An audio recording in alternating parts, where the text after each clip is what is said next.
Hello, friends. Welcome to a symbolism intensive, if you will. We are here to talk about Night's Queen, Nissa Nissa, the Weirwoods, the connections of ice and fire to the Weirwoods, what happens to Nissa Nissa after she dies, where does Night's Queen come from? These are some of the most perplexing questions that we've had in the fandom. And yes. So we are going to dive into this. In fact, we're going to be drawing from several of my past podcast series, both the Weirwood Compendium, Weirwood Goddess series, and even the Signs and Portals series. And the Signs and Portals series, I only did 2 episodes of it, and then I stopped and went in a different direction. And we kind of stopped right at Sansa in the Eyrie with that question of, is Night's Queen the same person as Nissa Nissa? Does Nissa Nissa turn into Night's Queen? What's the relationship there?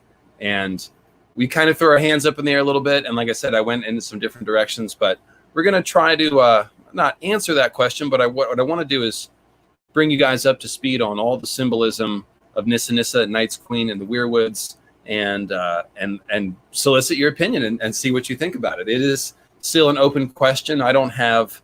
a lot of times with the symbolism stuff, I'll present you guys with a series of options. Like, for example, the last hero and Night's King, they could be father-son, or they could be brother-brother, uncle-nephew, but it's implied over and over that there's a familiar relationship there. So it's just really a question of what kind of relationship. Same thing with Nissa Nissa and Night's Queen. They're either the same person or they're similar type of Weirwood women. There could be a direct connection.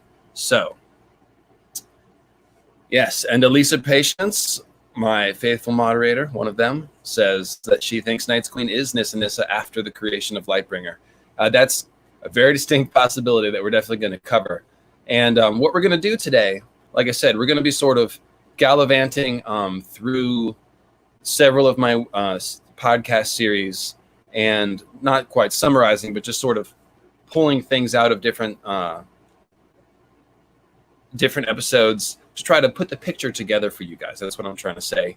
As far as because when you go through the podcast series, each one is a couple hours long, gets very in the weeds. And then with my new videos, I'm doing very much a summary level stuff about a lot of my ideas about the others. So what we're going to try to do today is I'm going to try to put all this together and paint a cohesive picture with it. And also some of you guys that have joined the channel more recently, that are watching my newer videos, maybe haven't watched all the old podcasts. This will whet the appetite. Old new dude, am I still on cloud 9? Thanks for the super chat there, buddy. And yes, I am. In fact, let's go ahead and start with a little bit of that talk. So in case you missed it, I did a video last week about some leaks from the Blood Moon show, which was supposed to be the Long Night prequel, by the way. And I'm sorry my camera is kind of red. It does this weird thing where it's sort of, I don't know. I need a new webcam, but yeah, I just look kind of pinkish today. You'll just have to deal with it. But in any case, so with the Blood Moon series, I talked to somebody who was an extra on the Blood Moon show. It's been canceled for a year now, so even though they signed NDAs and it's all secret and stuff, some of it's leaking out because the show's not going to happen, so it's not really a big deal anymore. But in any case, this person that was on Blood Moon set as an extra told me several things which seemed to confirm my theories. The meteors caused the long night in the Blood Moon show, which tends to make me think that's something they got from George, and that meteors caused the long night in the book canon. Otherwise, it would be weird if Blood Moon invented their own long night meteor scenario when it actually didn't come from the book. So I doubt that's the case. When the meteor shower happened and the long night fell, there was a Stark maiden, a princess, who was also a latent greenseer, kind of like a young brand. She hadn't discovered her power yet. She was being married to the last Casterly. And there were green man priests accompanying each, the prince and the princess. It's sort of implied they're kind of like maesters. Maybe there's one for each house. But these are antlered green men, stag men, Cernunnos-like beings, and they serve the role of greenseer priests or something like that. And again, this is talking about Blood Moon, so Any of the stuff they got from George, they obviously could have changed. Yeah, I heard this the last time. I'm just summarizing because we're gonna use this as a jump off. So indulge me for a second. Focus in on the detail of the Stark princess being a greenseer. That's kind of what I want to talk about today. But I also want to mention that the simple fact that I got the meteors right actually confirms more than just the meteors if you think about it. I figured out the whole meteor thing not by logic, but by symbolism and archetypes, right? I looked at the Azor Ahai story of stabbing Nissa Nissa and the moon cracking at the same time, and I realized that Azor Ahai, the warrior fire, is actually representing the sun, and Nissa Nissa is representing the moon. And you can see Dany and Drogo recreating that relationship where, you know, Drogo is Dany's sun and stars, and Dany's the moon of Drogo's life. So they're sun and moon. The Dothraki see the sun and moon as man and wife. So I figured out that Azor Ahai stabbing Nissa Nissa actually is an analog or parallel to sun seeming to hurl a comet sword, if you will, at the moon. And just as Dany's dragons are born in the pyre of her and Drogo when they come together, when the moon wanders too close to the fire of the sun, same thing in the sky. The moon wanders into the sun's fire, cracks open, the dragons are born, meaning the meteors this time. So if I got that right by following the symbolism, then that means that my general approach of following symbolism has some merit to it, right? Which then sort of translates into, okay, so the whole idea of combing through the books and looking for Azor Ahai parallel characters, Nissa Nissa parallel characters, it's valid, right? I mean, I always thought it was valid. It's pretty self-evident. There's so much evidence for it. You know, we'd all have to be collectively hallucinating an awful lot of parallels to sort of build a house of cards where none exists here. But that doesn't seem to be the case. The fact that I got the meteors right simply by doing the symbolism, if you will, sort of implies that doing the symbolism is a good way to figure out puzzles in the book. And the archetypes are really what I've drilled down into as being the most revealing. And also the most insightful as a part of what is George doing with the symbolism. Not just, you know, leaving puzzles for us to solve, but he's creating a goddess archetype of Nissa Nissa and a variation of Night's Queen. And then all the different characters, the female characters in the books, they get to play out those roles and perform various goddess resurrection functions and things as a symbolic extra on top of the scenes that they're doing. And so that is, you know, that's the fun part of this. That's what enhances the story. In this way, we see the symbolism complementing the heart and conflict of the characters. But enough intro. Let's talk about greenseer women, Weirwood women. And let's see, there's so much to talk about. Let me give you the broad view. The broad view here is that the Nissa Nissa parallel figures and the Night's Queen parallel figures both present us with a lot of Weirwood symbolism. They both come across as manifestations of the Weirwoods, or kind of like a dryad's relationship to a tree in classical mythology, something I talked about in the Weirwood Goddess, the Melii ash tree maidens. And, you know, for example, just to give you the broad view, think of Lyanna. Lyanna is a very important Night's Queen figure. She gives birth to Jon during a time when winter is gripping King's Landing, and it's like a mini long night. And Rhaegar is the Night's Queen figure, and they run off and they conceive Jon, who is parallel to the others. Think about Lyanna, though. Where did Lyanna and Rhaegar meet? They met at the tourney of Harrenhal, right? And Lyanna was the Knight of the Laughing Tree at the tourney of Harrenhal, which means that she was a woman associated with blue roses and winter, things like that, who disguised herself as a nameless, faceless warrior with a Weirwood sigil. And that's the whole thing about her being a mystery knight and having no identity, is that gives us a parallel to the others, which are nameless and faceless. And so you have this Night's Queen woman turning into a faceless Weirwood warrior.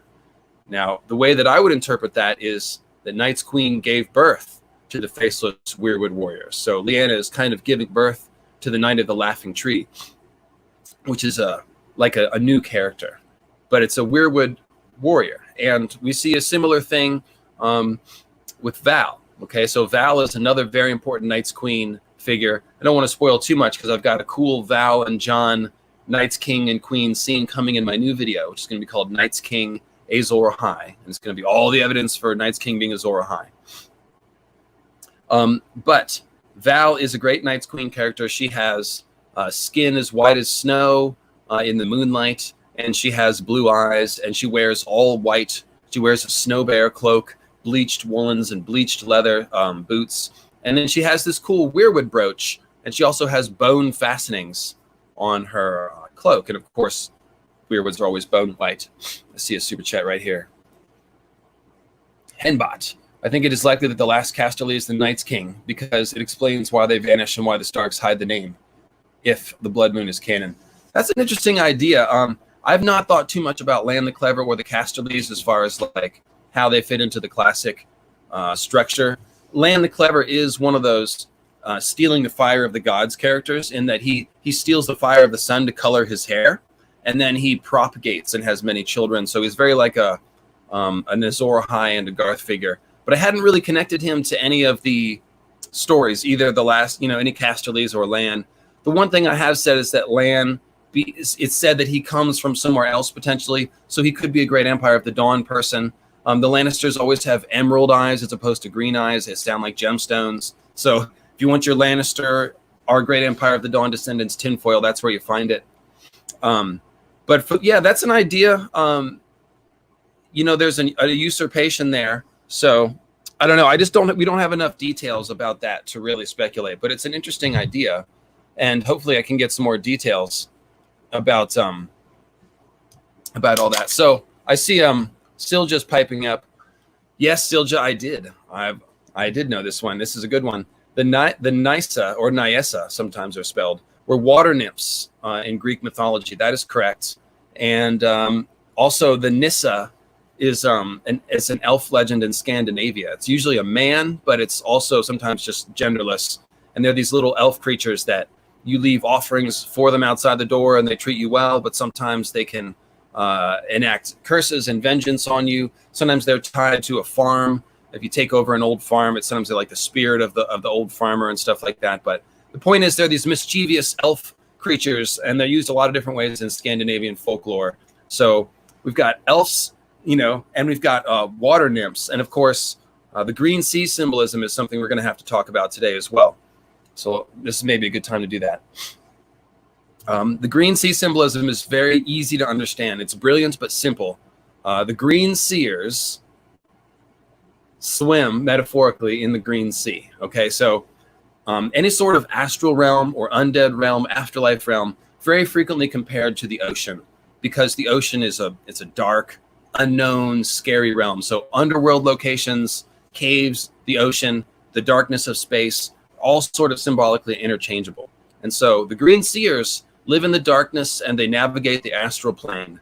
And Bloodraven talks about the Weirwoods straddling the river of time. He says, time is a river and most things are caught up in the flow, but Weirwoods sort of, they're unmoved by the river and they have access to all of time.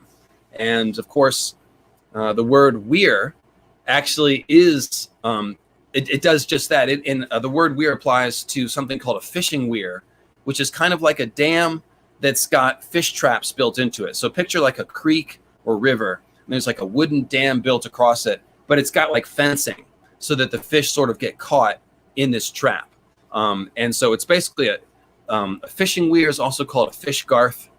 So there's all this water symbolism about the Weirwoods, essentially. The Weirwoods govern the river of time. They stand outside of it. They stand astride the river of time. And so my friend Ravenous Reader, brilliant being that she is, being of light and poetry, Ravenous Reader, Princess of the Nenemones, she figured out that George is using all of this green sea stuff, like actual lakes and oceans, as a metaphor for the green sea that the Green Seers swim in. And George really shows us this in one scene where he shows us the haunted forest, and John looks at it and is like, oh, it's just like a green sea, storm-tossed and unknowable, and anything could be down in there, and that's where the others come out of, is the ocean that's like the trees. So all the patch face stuff, under the sea this, under the sea that. It's all coded stuff to talk about Weirwoods and the others. Anytime you see prominent characters drowning, like at the Battle of the Blackwater, think about greenseer stuff. And I've got several episodes of the Weirwood Compendium where I broke all of this down. But one of the most important greenseer metaphors, let me make sure I'm going in the direction I want to go to, is the Green Dothraki Sea. It's a great grass sea. It's called a green sea, but it's made of plants. So it's one of the biggest clues about this metaphor. And Dany, being our probably most important Nissa Nissa figure, what does she do? She wanders around in the Green Sea after marrying her Solar King. So she does an Azor Ahai Nissa Nissa ritual part 1 in the wedding to Drogo. And then they immediately go into the Grass Sea. And she reemerges from the Grass Sea with dragons. So this is the beginning of what happens to Nissa Nissa. When she dies, she appears to go into the Weirwood net. Let me pause right here. I need to collect my thoughts and make sure I'm going in the right direction that I want to talk about. There's so much to talk about. So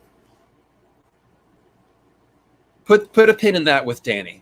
The thing about Nissa Nissa characters, I said they're all suggested as Weirwood women, right? Well, that's easier with some of them than others. Like Lady Stoneheart, Lady Catelyn is great. Lady Catelyn literally lives in a Weirwood cave after she dies. So it's pretty easy to see her as a dead Nissa Nissa living inside the Weirwoods. And I'm going to explain the Weirwood Stigmata, which also very clearly suggests Catelyn as a Weirwood woman, as a Nissa Nissa. But Dany doesn't come anywhere near Weirwoods, and it doesn't make sense to put Weirwoods in her plot, at least not yet. And so George devised the great green grass sea to show us Dany's Nissa Nissa being lost in the Green Sea. I see this question coming, Elisa. This is from Stannis Baratheon, and basically, this is kind of the question I'm going to answer with this entire podcast. So I can't give a quick answer. How much of the Weirwood symbolism is literally Night's Queen symbolism? Is there anything definite that definitely isn't?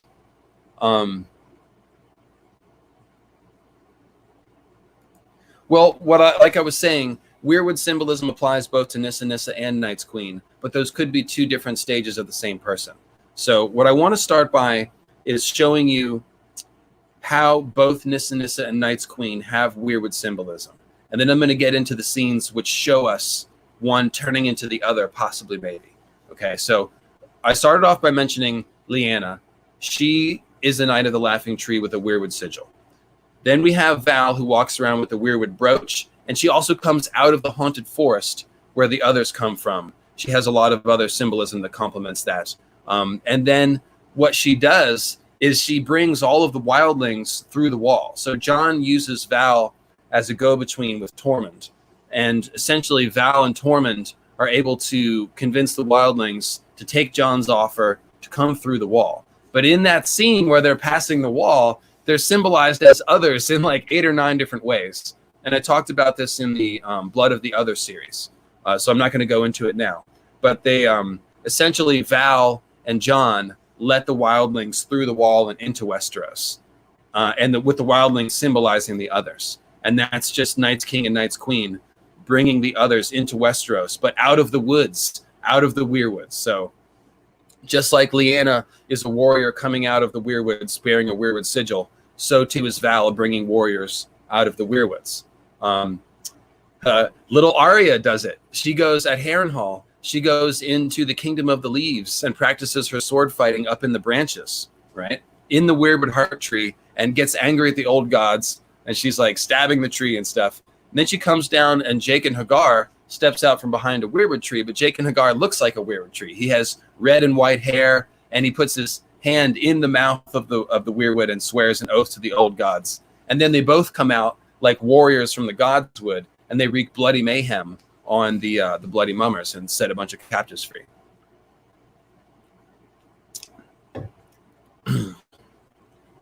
Oh, there's a good one. So,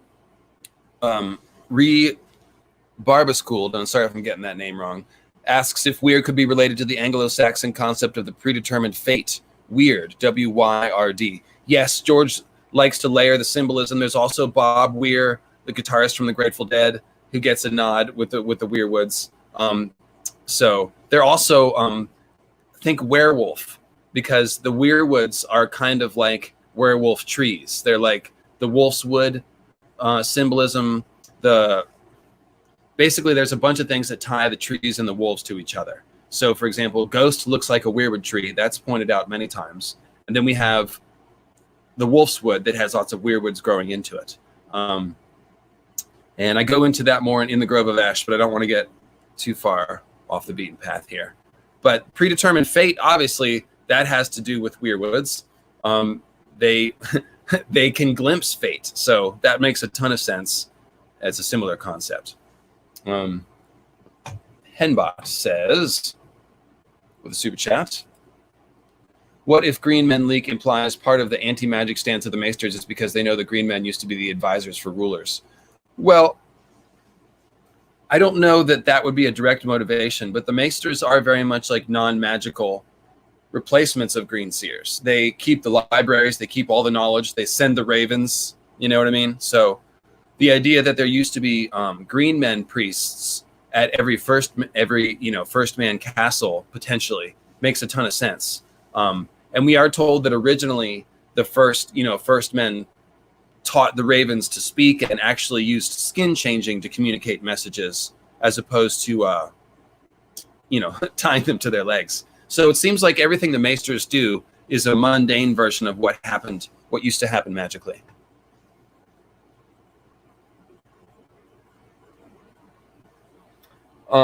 So Kate Monster is asking about death and resurrection goddesses with Night's Queen.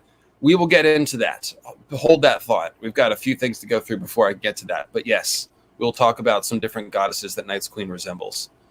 Patron Corliss Whitefire asks, if your theory about Night's Queen is true, do you think we'll ever get anything in the text that will reveal her identity? It would be interesting if she came from an old great house, but her coming from the true north obviously makes sense as well.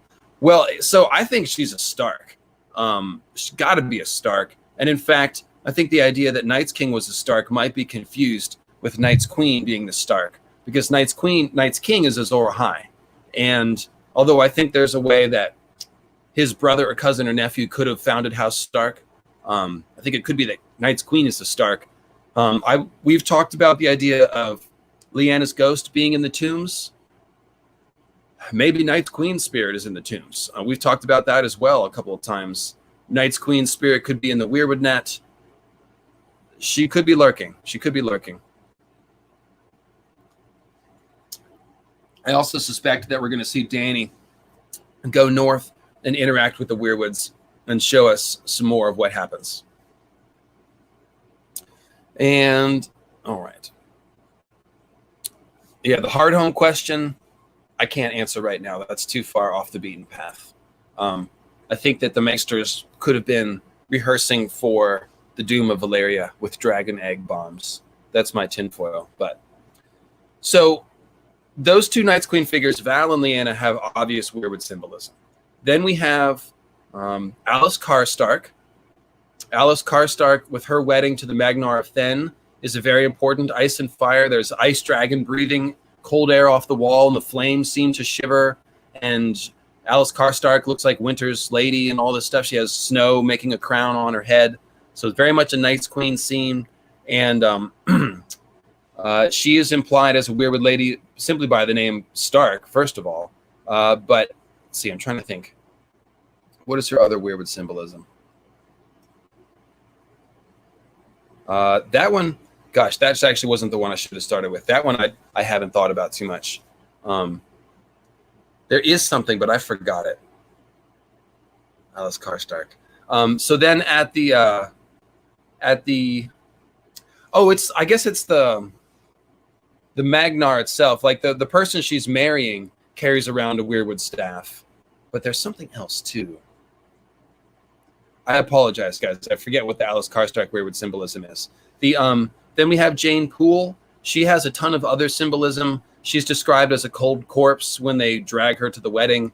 The pool symbol is the blue pool, which gives us the icy lake symbolism that's so important to the others. It's their frozen version of the Green Sea. It all goes back to Dante's Lucifer being caught in a frozen lake. The others' voices are like the cracking of a winter lake. when people die a cold death, it's like falling through the surface of an icy lake, etc., etc., etc. Jane Poole then goes and gets married to Ramsay, Night's King figure, in front of the Weirwood. So they have this Weirwood wedding, which I think is very likely that Night's King and Queen either married inside the Weirwood net, or they used the Weirwood organism at the Night Fort in their magical rituals. So that makes a lot of sense. Ygritte has great Weirwood symbolism. All the wildling women have some amount of automatic Child of the Forest symbolism. It's kind of a long explanation, but they all do. Ygritte, her name actually, I forget who pointed this out to me, but this is a great find. Ygritte shortens to Igg-right. And of course, Ig is the root word of Iggrasil, which is what the Weirwoods are copied off of. And so Ygritte herself, her name is Igg-right. Right is in like ritual. And Ygritte does Weirwood rituals. So to explain Ygritte, we have to get into the Weirwood Stigmata, which is a key way that the Nissa Nissa women are implied as Weirwoods. So we'll get to that next. I'm running through the Knight's Queen figures first. So Knight's Queen figures with Weirwood symbolism. We covered Lyanna. We covered Jane Poole. We covered Val. Sansa Stark is the other important one. She kills Joffrey at the Purple Wedding, or at least she participates in the poisoning of Joffrey. Joffrey is a solar king. His face literally turns dark. It's a great darkening of the sun metaphor. He chokes to death with the purple poison. The strangler turns his face dark purple, just like the dark purple of the crystals. And it came from Sansa. Sansa is the Nissa Nissa moon figure. So you have the moon darkening the sun. It's great mythical astronomy. And Joffrey essentially is torturing and afflicting his Nissa Nissa until he dies, and she escapes into the Weirwoods. So this is the great thing. As soon as the Purple Wedding goes down and Joffrey's dying, Sansa is escorted off stage. She runs away. She goes to her room. She does a couple things, and then she goes through the Godswood, and she hides her old clothes in the Godswood and pulls out a hidden costume from the bole of the tree and puts it on. So she takes brown and green clothes out of the tree and puts it on, goes through the Godswood, then immediately goes into an underworld type scene, which is the place under King's Landing that has all the suits of dragon armor.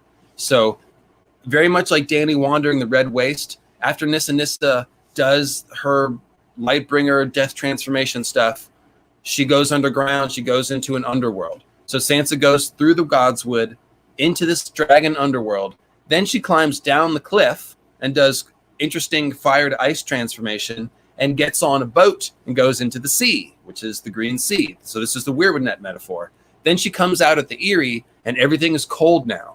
She feels like she's dead inside. The Eyrie has no gods. It's just like her. It's without gods and it's dead inside. Everything is an ice castle. So there's a very important Weirwood Nissa Nissa figure. There's Weirwood symbolism all through Sansa's arc, not only with the Godswood, but when she goes into the up in the Eyrie, there's a lot of talk about the Godswood and the Weirwoods there as well.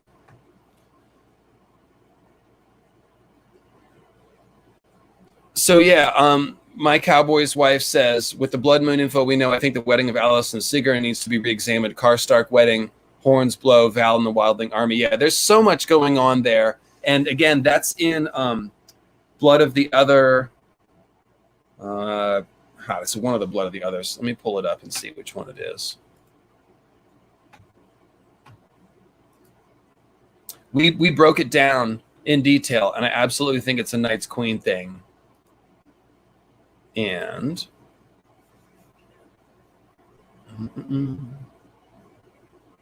just need to look at the titles and I'll be able to figure it out. Oh, so it's actually Moons of Ice and Fire. Long Night was his to rule, number 4. And then number 5, R plus L equals J, a recipe for ice dragons. Talking all about turning fire cold. Knight's Queen seems to freeze the fire of Azor Ahai in order to make the others. And so that's where that info is. But the Alice Carstark wedding compares very well to the Jane Poole wedding. So I looked at both of them side by side, and we're actually going to get those scenes in the next couple of videos. So I got that super chat. I think I'm all up to date on super chats, correct? Looks good. Oh, it's a PayPal question. Cool. Oh, Paladin Pony. If the others are cut off from the Green Sea, why is part of the sea frozen when Bran goes into it for the first time? So I've said sometimes that they're cut off from the Green Sea, but I've also said that it's kind of like a partition being drawn in between the Green Sea and now the frozen sea that the others have to inhabit. And that's why the first Signs and Portals episode is called Veil of Frozen Tears, because the ice wall of Westeros symbolizes this veil that cuts off the others and the wildlings from the rest of Westeros. Symbolically, it's the partition drawn in the middle of the Weirwood net. And so the others now are in the frozen lake side, whereas the greenseers are in the warm Green Sea, if you will.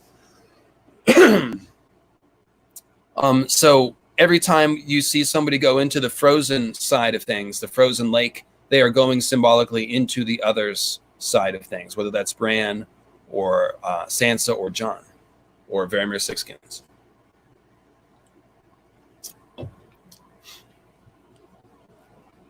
From Jalfred Proofrock 1000 on the PayPal. You mentioned how women in A Song of Ice and Fire represent earthly, fiery, or icy imagery. Not earthly. No, the earthy kind of applies to both. Where does the feline symbolism fall in regard to the larger story? So the Catwoman symbolism is one of the ways in which the Nissa Nissa characters are implied as children of the forest. There's actually like 3 or 4 different ways. There's the Weirwood Stigmata, which is when the women get bloody hands and bloody mouth like a weirwood, which has a bloody mouth and leaves like bloody hands. There is the squirrel symbolism, like Arya, it has tons of squirrel symbolism, and the children of the forest are called the squirrel people. So anytime a Nissa Nissa figure has squirrel symbolism, that's going to be a child of the forest clue. The wildling women all have plant names, which is another way that happens. The Catwoman symbolism is a really strong one. As a Catelyn, Cersei is a good one with that, and there's a few others. And then there's the word ash, because Iggrasil is an ash tree, and the ash tree symbolism is really important to George, because the Weirwood is not only a magic tree, but it's represented symbolically as a burning tree, like the burning bush of Moses. It burns with the fire of the gods. Its red canopy looks like it's on fire, and it consumes and eats things like a fire does. And so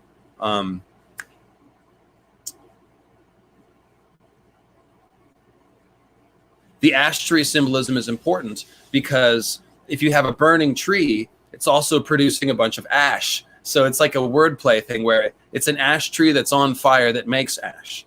And there's also the ash clouds that come and block out the long night when Azor Ahai breaks into the Weirwood net and essentially sets it on fire. So the ash tree symbolism is really important. And then George figured out that in Greek mythology, there are sort of like dryad figures called Melii, M-E-L-A-I or I-A-I. There's a few Melies, it's spelled different ways.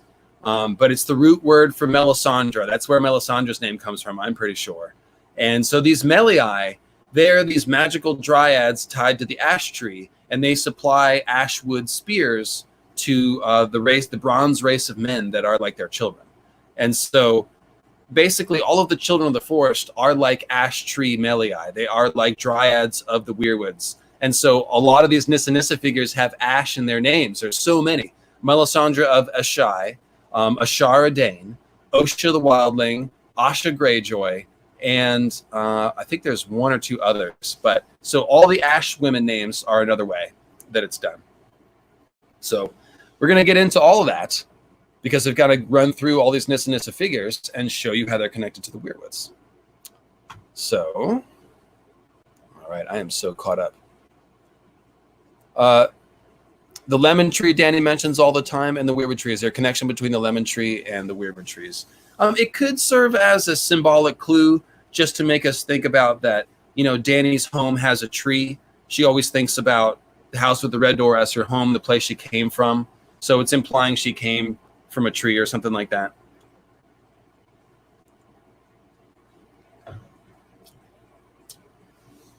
Mm.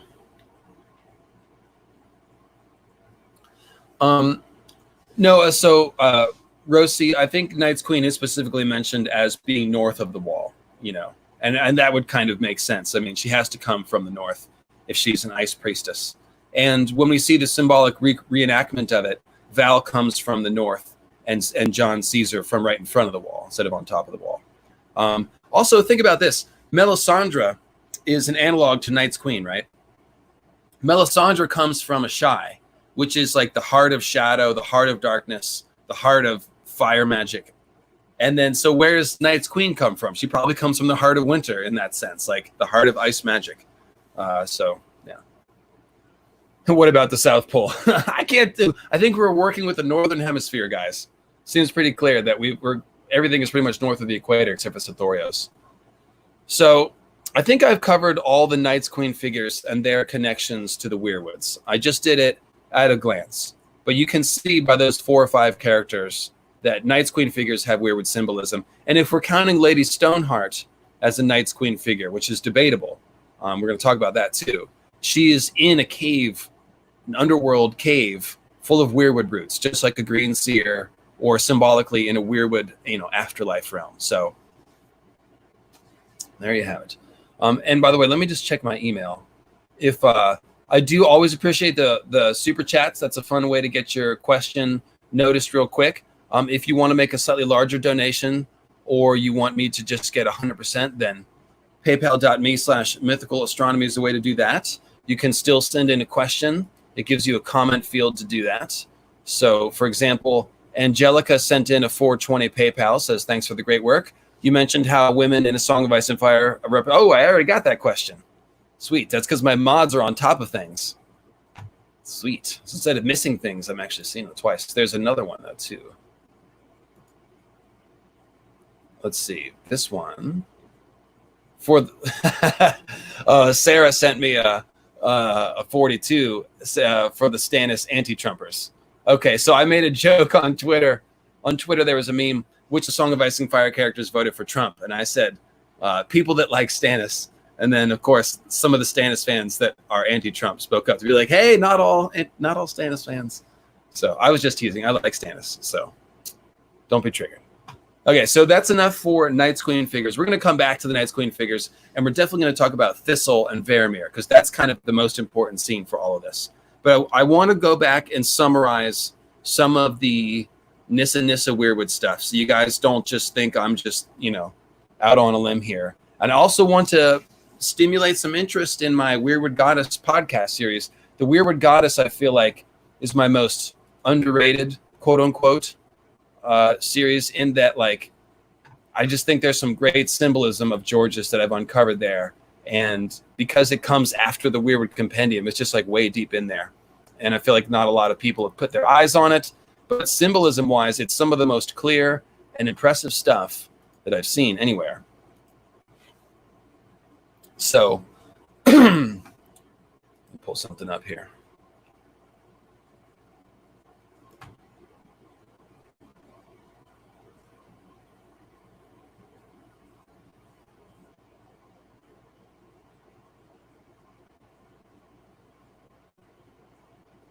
So the Weirwood Goddess, number 1 has 14,000 views, Venus of the Woods. Number 2 it's an Aria thing, has 7,000 views. 2 hours and 43 minutes of Aria podcasting. I don't know if anybody's interested in that. And then the last one, the Catwoman Nissa Nissa, has only 4.5 thousand views. Criminally neglected. That's okay, though. I know they don't have pictures, it's just me talking, but there's really important stuff in there, guys. And let's start with the Weirwood Stigmata. Actually, let's take this question from Paladin Pony. This is a good one-off question I can answer real quickly. Are the others... Does that mean everyone killed by the others is trapped inside the frozen part and are used for their army, and maybe fire freeze them? Yes, I tend to think so. The whites are the most evil and repugnant if the soul of the person killed is trapped inside the ice white, and they have to watch their whited selves commit all these atrocities. Or at the very least, their spirit is not allowed to cross over to the afterlife. Otherwise, they're just reanimating corpses. It's like if I'm dead and you're like parading my meat sack around, I don't really care about that. I'm dead. However, if my soul is trapped in there and I can't find rest, well, then this is an awful violation of nature, which is what the others and the whites are supposed to be. So, the whites especially. So I do think also like Jafer Flowers and Othor, they kind of know where Mormont's chamber is. And when Thistle is whited and looks back at Veramir, it's implied that she recognizes him. So I think that is what's going on. That they're exactly right. That everyone killed by the others and whited is in some sense trapped. And I think that ultimately Dany is going to bring fire and free the slaves. And if you notice, Dany's been freeing slaves all through her arc, and she's been burning slave masters all through her arc. And the others really are slave masters, and the whites are the slaves. And so really what I think you're going to see is Dany burning the others and setting free the whites by doing so. And that may involve burning the others like Magic Weirwood Tree or something, for all I know. I don't know. So, good question. Good question. But now let's talk about Weirwood Stigmata. So the Weirwood trees, like I said, they look like a bleeding tree person, right? They have a bloody face. They bleed out their eyes. Their mouth is a carved slash. It's like a red smile. And George loves this red smile symbolism. He uses it all over the place. When someone gets their throat cut, it's called a red smile because it literally looks like a red smile. But the Weirwood's mouth is literally like a bloody knife wound. So George uses a set of injuries to make people look like Weirwood trees in essence. So Weirwoods, they have bloody red smile, they have bleeding eyes, and they have red leaves that look like bloody hands. So when Catelyn is really the best example of this, she gets all of it in the Cat's Paw scene. So let's pull up the Cat's Paw scene. This is from Weirwood Goddess number 1. Venus of the Woods.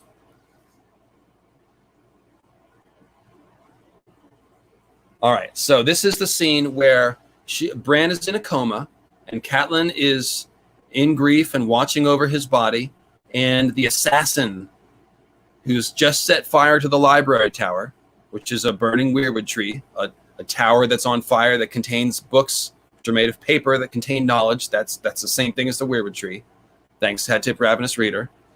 The Cat's Paw assassin breaks into the chamber and tries to kill Bran, ends up getting in a fight with Catelyn, and then not Grey Wind, but Summer, Bran's wolf, comes and kills the assassin.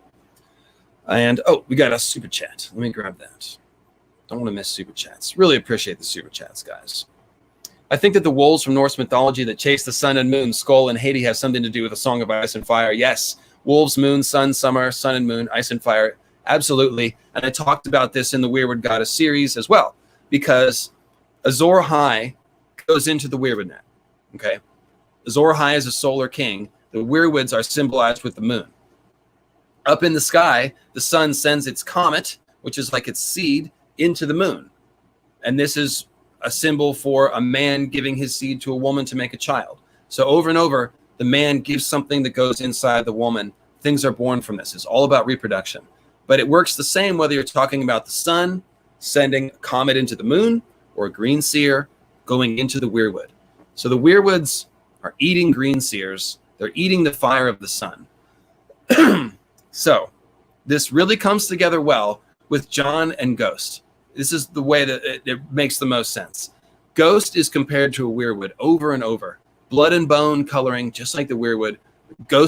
Jon literally notices the comparison, right? Jon just died.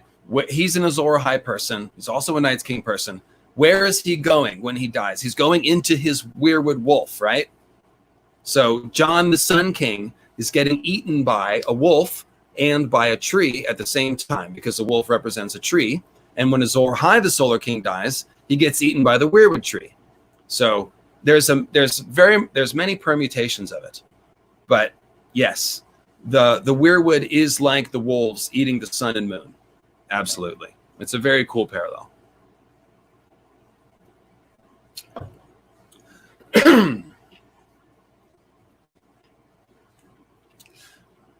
So, let me collect my thoughts again. That was a good one-off. And again, I go into more detail that in the actual Weirwood Goddess series. So here's the scene with the cat's paw assassin trying to kill Cat. Watch, what we're looking for is Cat turning into a Weirwood tree. She's going to get a bloody mouth, bloody hands, and she's even going to get blood in her hair because the red leaf canopy of the Weirwood kind of looks like it's hair if the face is the trunk, right? So bloody hair also gives you the red canopy. So it says, she reached up with both hands and grabbed the blade with all her strength, pulling it away from her throat. She heard him cursing into her ear. Her fingers were slippery with blood, but she would not let go of the dagger. The hand over her mouth clenched more tightly, shutting off her air. Catelyn twisted her head to the side and managed to get a piece of his flesh between her teeth. She bit down hard into his palm. The man grunted in pain. She ground her teeth together and tore at him, and all of a sudden he let go. The taste of his blood filled her mouth. She sucked in air and screamed, and he grabbed her hair and pulled her away from him, and she stumbled and went down, and then he was standing over her, breathing hard, shaking. The dagger was still clutched tightly in his right hand, slick with blood. So, lots just happened. Obviously, she's got the bloody hands. She's got bloody mouth, just like a Weirwood has a bloody mouth. He was trying to cut her throat, which would have given her the red smile. So that's yet another implication of that. And in the next paragraph, it tells you that when he grabbed her hair, he pulled her hair, he tore her scalp a little bit, and so she's got blood in her hair as well. But check out the consumption language here. The taste of his blood filled her mouth. So Catelyn turns into the Weirwood tree, and she's eating the assassin. The assassin is Azor Ahai. He's the one that's invading the Weirwood. So Catelyn is like Nissa Nissa, but she's also like the Weirwood tree, essentially consuming Azor Ahai's essence. Drinking the blood, just like a Weirwood sacrifice. And the assassin's knife, by the way, is Valyrian steel, so it's a good Lightbringer symbol, and it gets all slick with Catelyn's blood because Catelyn is Nissa Nissa. So now the Lightbringer weapon has been consecrated with blood. It's a red sword, and Azor Ahai is being consumed by the Weirwood net. It's a really great scene. And there's also this great cat's paw Russian doll symbolism that's hilarious. So let me see if I can explain this. I'm going to read this straight off because it's too confusing. So just to consider this, the cat's paw is like the solar lion's hand because he's Joffrey's cat's paw, right? That's the whole point of calling the cat's paw is he's serving Joffrey. And Joffrey is a solar lion figure. And he's also a cat. So it's like the lion sending out his paw as an assassin with a Valyrian steel blade. That's the sun sending the comet into the moon, or it's Azor Ahai stabbing Nissa Nissa with Lightbringer. Okay? Now, here's the thing. The cat's paw is the paw of the Lion King, but he gets eaten by another cat. So it's like a cat eating a cat's paw that comes from a cat. But then the cat's paw assassin sliced up Cat's hand, which is her paw. So the cat's paw bit Cat's paw, and then Cat bit the cat's paw's paw right back. So it's like, I don't know what to call that, but I called it a Russian doll of symbolism. It's really delightful. It's very Dr. Seuss-like. It's just George having a great time with this stuff. And I always say that symbolism is supposed to have a sense of humor. You can see why. It's a good example. Got a couple super chats I'm going to grab real quick here. T-Wow question from E. Marty. Let me put it up on the screen. Each prologue POV chapter dies. Jane Westerling will be the subject of the next prologue. Who will be the POV character? Her mother, I think. It could be her mother. Could be Blackfish Tully. Could be Brynden Tully, for all that matter. It could be one of the Brotherhood Without Banners people. I haven't thought about this. This is all coming off the top of my head. I do think Jane Westerling's mother's, or grandmother, rather, I guess it's her mom. Yeah, no, it's her mom. Her grandmother is Sybil Spicer, who might be Maggie the Frog. But yeah, they've got it coming to them for sure. The mom. She's a pretty bad character. So I'll go with your guess. I like that guess. Could be Jane herself. She could die. I mean, I don't know. I haven't thought about that. I do know the Brotherhood's going to set her free, though. That seems clear. Do you ever think the Weirwood trees have their own agenda? I always feel like the trees have been manipulating the children of the forest to absorb their magic and bodies into the roots. No, I understand that hypothesis, but I actually think it flows the other way, Mr. David Curtis. I think that the tree's mind isn't even in the tree anymore. I think the tree has been whited, and the idea of them being white trees is actually WIGHT, white trees, and that the greenseers, when Azor Ahai invaded the Weirwood net, he essentially pushed out the consciousness of the trees and set up shop inside. You could say that he got trapped in there or that he wanted to get in there, but somehow he goes in the Weirwood net, and now he's the human greenseer that's like a parasite living inside the tree. I think the tree mind is essentially the others. It got kicked out of the Weirwoods, and that's why the others are pissed off, is because they are evicted tree spirits in some sense. Somehow Knights, Queen, and King make magical shadow babies that combine with these tree spirits. I'm not sure how all that works. There's some magical mechanics to work out there, but I've been saying since the beginning that even though Knights, Queen, and King are making the white shadows, there has to be a Weirwood component because the others, their symbolism implies them as tree spirits. So I don't think the Weirwoods have their own agenda. I think that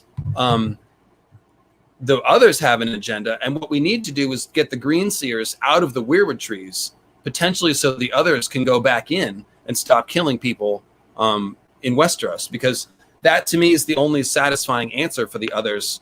If they are tree spirits, is like we've got to give them their home back. They've been evicted wrongfully, and they're going to keep killing humans until they get their home back, right? So that's how I read that.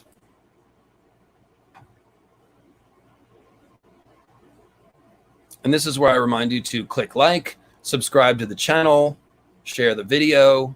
If you're watching on the replay, you can still do a PayPal me/mythical astronomy. I love nothing better than getting a PayPal donation like later the day after the stream or something. It really floats my boat. And like I said, you can send in a question there.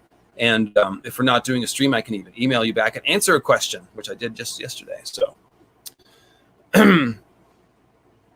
all right. So Weirwood Stigmata. You guys just saw it in action, right? You saw Catelyn turn into the Weirwood tree, and she eats the cat's paws, blood, and drinks his blood. Then the wolf comes and kills him and finishes the job, tears out his throat. And when Azor Ahai goes into the Weirwood net, Azor Ahai himself also gains the stigmata because he's going into the Weirwood net just like Nissa Nissa is. So what I'm kind of saying here with the whole Nissa Nissa thing, conceptually, is that Nissa Nissa is tied to the Weirwoods before Azor Ahai kills her. This is why Azor Ahai wants her for his magic ritual. She is like a doorway to the Weirwoods for Azor Ahai. That is why we have so much Weirwood door symbolism. We've got a ton of it. And that's what's going on with it. It is a doorway. Like the Night Fort is a Weirwood door. House of Black and White doors are made of Weirwood. And then, of course, the Moon door at the Eyrie is made of Weirwood. The Moon, they're all passages to a death realm, too, you'll notice. You go through the Black Gate, you get to the other side of the wall, which symbolizes a death realm, a frozen undead realm. House of Black and White, everything inside is like the underworld. It's all dark. It's the house of death, you know. And then if you go through the Moon door, you literally die. So the Weirwood is the door to the death realm. And when Azor Ahai kills Nissa Nissa, they both go inside there somehow. But the difference is that Nissa Nissa, she seems to become the Green Sea. Like when Dany's in the Dothraki Sea, it's very much implied that she's at one with the sea. And there's a great scene with Jon and Ygritte. Jon has a nightmare. It's a dream that turns into a nightmare. And he and Ygritte are having sex in the pond at Winterfell in front of the Heart Tree. And it's lovely. And it's like the cave scene, but transported to the Godswood. But then all of a sudden Ygritte melts and her skin melts off and it turns the pool red. And there's only bones and her blood remaining. And so she turns into a Weirwood coloring, bone and blood. and then also turns into the sea itself. So this lake, this pond in front of the Weirwood, is obviously a visual depiction of the idea of the Green Sea as representing the realm of the Green Seers. And so you have this Nissa Nissa woman copulating with the Azor Ahai and then melting into that Green Sea with her blood, and her blood becomes the sea. So this to me is the first scene that implied that Nissa Nissa, when she dies, something about her death creates the Weirwood net as we know it, as being a place that the Green Seers can go inside of and operate. So that's the Weirwood Stigmata. We're going to talk about Thistle, but I think I want to save Thistle. I want to talk about, let's see, what do we want to do next? Let's actually go ahead and talk about Thistle while we're talking about the Stigmata, because Thistle is kind of where the Stigmata goes.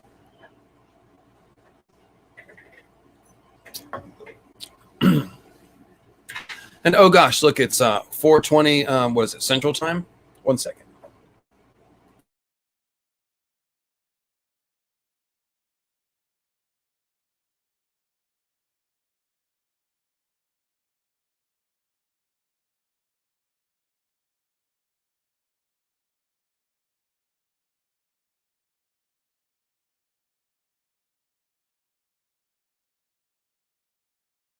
I guess I can still talk to you while I make my preparations. I'll minimize the dead air time here.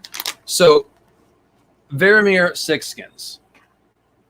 I've been saying Azor Ahai invades the Weirwood net. Azor Ahai invades the Weirwood net. He was the first green seer to invade the Weirwood net, in my opinion. I think this is when the faces were carved on the trees, and essentially the entire act of green seers invading the Weirwood net is an abomination, in my opinion. And I've always thought this simply because of the way that the Weirwood trees look. They have these bloody, screaming faces. They look tortured. They're doing these like silent screams. They don't make any sound and they don't talk, but they look like they're screaming. And by the way, in that Catelyn scene that we just read, you'll notice that she can't talk either. Her voice gets choked. She's whispering. Her mouth is covered by the assassin. So Nissa Nissa always loses her voice when she goes into the Weirwoods. That's a common symbolism. The tongue cutting symbolism or throat cutting prevents you from talking. And then Stoneheart, obviously, as the Weirwood ghost at the other side of it, she can't hardly talk at all because she's got that red smile. So Thistle and Veramir is important. Veramir is the naughty skin changer version of Azor Ahai. He is the one invading the woods without permission, if you will. And so Thistle is a wildling woman, but it's just really, the main thing is the stigmata. So when Veramir jumps into her, they start contesting for the body. They're two spirits in one body. And they bite their own tongue. So the tongue is bleeding, the silence is happening, the bloody mouth is happening. They claw out their own eyes. So literally a carved face, not only bloody eyes, but carved bloody eyes, just like a Weirwood tree. It's like Cat at the Red Wedding. That's her second Weirwood Stigmata scene. I'm not going to do the whole Red Wedding symbolism, but she claws her own face, and it feels like ravens clawing her face. So this is the carving of the Weirwood face. Again, that's why I think that the Weirwood faces were first carved when Azor Ahai invaded the Weirwood net, because we always see this bloody face carving symbolism when we have the Azor Ahai Nissa Nissa stuff go down. So Thistle bites her tongue, claws her eyes, hands are bloody, and because she's clawed her eyes out, and then they're dancing under the moonlight. And here's the important thing: Veramir, after trying to steal her body, jumps straight into a Weirwood tree. So you have the comparison drawn by George. It's like, here's a poor Nissa Nissa figure being killed and turned into the Weirwood, and then here's, the Weirwood, and Varamir's spirit goes from one to the other. Pause that and grab the super chat here. 420 plus 80 cents. Joining you for this one. Also, please take your time and think about my last question for a couple of weeks. Could set the tone for the book. Which question was that, E. Marty? you'll have, I don't know which question you're referring to, unfortunately. Repeat it, and I can know what you're talking about. And David Curtis following up for the great answer. Thank you. You're welcome. Quite welcome. I'm pleased you're pleased.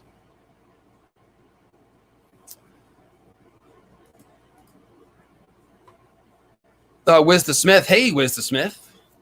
Contributor to Mythical Astronomy with many great ideas, including the We Should Start Back episode. The children of the forest were in the trees before the first men, weren't they? Couldn't the faces have changed after the human invasion? So this is definitely timeline heresy. I'm proposing heresy for sure. I think that the children of the forest didn't need to carve faces in the trees, and I think the idea that they did is a lie. It's only said by humans that that children carved faces in the trees. I think it was actually all the humans that did it. Again, the reason I think this is because over and over we see this bloody face carving when Azor Ahai invades. And like I said, the trees look to be in pain. They look like they're screaming. They look like they're in agony. They're horrific looking. Bran is scared of it in his first few chapters. And so, like I was saying, Veramir invading Thistle is like Azor Ahai invading the Weirwoods. And Thistle is like Nissa Nissa dying, turning into the Weirwood. And this is spelled out as an abomination. Like the whole chapter, Varamir's thinking about the greenseer abomination list. This is abomination. To mate as wolf with man is abomination. To eat of the flesh of man as wolf is abomination. But the worst abomination of all is to steal someone's body. And then we get this abomination happening, but it's a symbolic depiction of Azor Ahai invading the Weirwood net. So, ergo, Azor Ahai invading the Weirwood net is an abomination. And of course it is. He's killing Nissa Nissa with blood sacrifice and stealing power and causing the long night. Of course it's an abomination. He's also making the others somehow. So, yeah. Matt Folger with a super chat following up on the veil concept. In the spirit of the Green Sea wordplay, is the veil, V-A-L-E, also a veil between worlds? Yeah, absolutely. No Weirwood in the Eyrie. Littlefinger operates there to keep hidden from the Weird net. Absolutely. So the veil, V-E-I-L, partition curtain veil symbolism is spelled out all over the Veil of Aaron. And that's check out Signs and Portals, Veil of Frozen Tears for all of that. But Alyssa's tears, the waterfall is hinted at as an icy veil, as a misty veil. There's all kinds of stuff going on with that. And yes, Peter Baelish stays hidden there. There's no Weirwood there because on the frozen side of the Weirwood net, like the Weirwood net spirits they've been transformed into the others. And so the Eyrie is godless, but full of others and ice symbolism. That's kind of the idea. The Weirwood won't grow there because it's like it literally can't. Because what I'm trying to say is that the icy part of the Weirwood net is cut off from the Weirwood trees. That's the whole point. Others are exiled. They can't go back to their Weirwood net homes. So in places that symbolize the realm of the others, we always have dead Weirwood. Like, for example, the King's card, right? They symbolize the others. Well, where do they live? They live in the White Sword Tower, right? It's a white tower. It already looks like a Weirwood tree. And if you go inside the White Sword Tower and you go up to the top, what do you find? A giant Weirwood shield that's a table that all the King's guards sit around. It's like it's a Lord Commander's chamber. So the entire White Sword Tower is a Weirwood symbol, and the others live there and come out of it. So it's a very cool thing. And why did I bring that up? I forget now. I was saying that all the places that symbolize the others have dead Weirwood symbols. So they either like the Weirwood tree won't grow in the Vale, or we have harvested dead Weirwood. The High Septon, with all the Faith of the Seven, is ice-coated symbolism, and the High Septon has a Weirwood staff with a crystal on top. So again, harvested dead Weirwood. That's the idea with the others. Let's see here. So the E. Marty's question that he wanted me to think about was the Winds of Winter question about Jane Westerling. Yeah, okay, cool. Yeah, I will give that some thought. Hit me up on Twitter, E. Marty, and ask me again in like a week, and I'll tell you what I think. Do you think Bran will face Euron in the Green Sea? Paladin Pony asks. I feel like that needs to happen before the others can be stopped. Yeah, well, I think that Night's King, to the extent that he's lurking in the Weirwood net, and remember that's just Azor Ahai, same guy, he has to be reckoned with. So perhaps he incarnates as Euron. It could be that Bran faces Euron directly, or that Bran faces the Night's King. There's definitely a fight inside the Weirwood net. In fact, I was planning on doing a whole podcast series about the fight in the Weirwood net. It is heavily implied there is a fight inside the net. And I think we're going to see that. If you notice the penultimate Ice and Fire dragon fight, Aemond One Eye, the Night's King figure on Vhagar, fighting Daemon and Caraxes. They fight over the God's Eye in the Isle of Faces, which is the symbol of the Weirwood net. Then they fall into the lake, which is the Green Sea. So it's implied that the fight happens in the Green Sea. Yes. I have to actually, I'm going to take that 4:20 break, and I'm also going to hit the restroom. We're going to do a long podcast here today, guys, so strap in. I'll be right back. But yeah, time for a potty break. Be right back.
And we're back. Really appreciate you guys hanging tight for a few minutes so I can take a little break. I need some sort of a intermission graphic, don't I?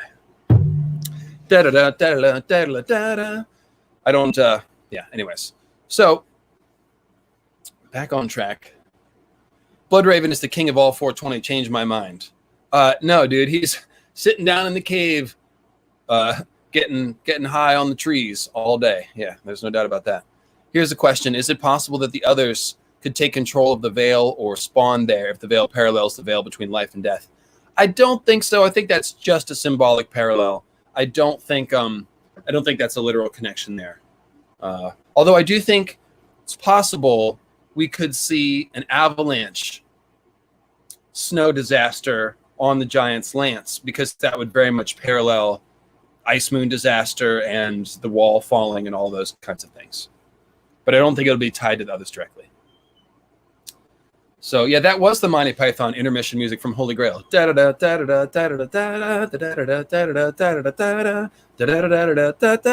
it's like silly organ music. So, anyways, so Thistle and the Weirwood Stigmata. Thistle gets the stigmata. She's showing us Nissanissa being killed in a blood magic ritual by evil Azor Ahai.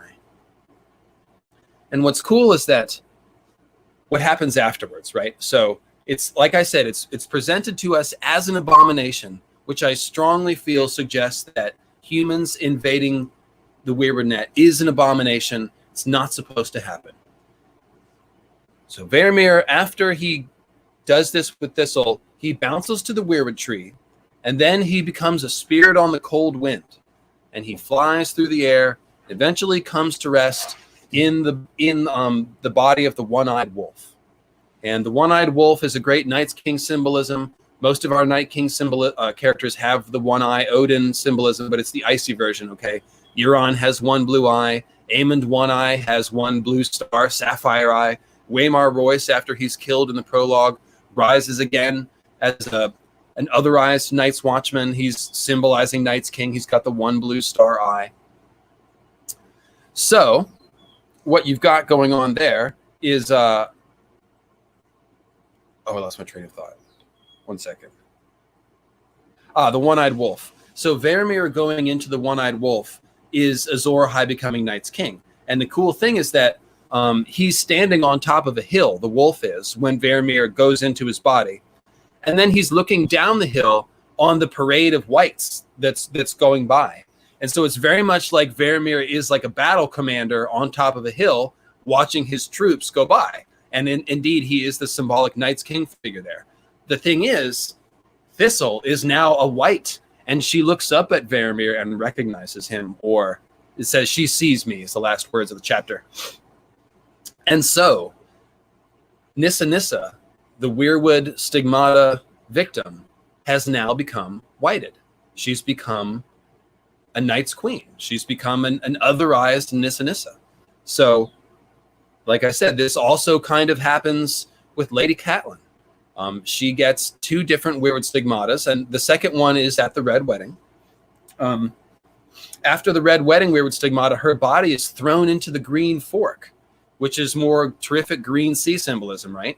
It's literally a body of water that's labeled as green, and Nissa Nissa's corpse is thrown into it.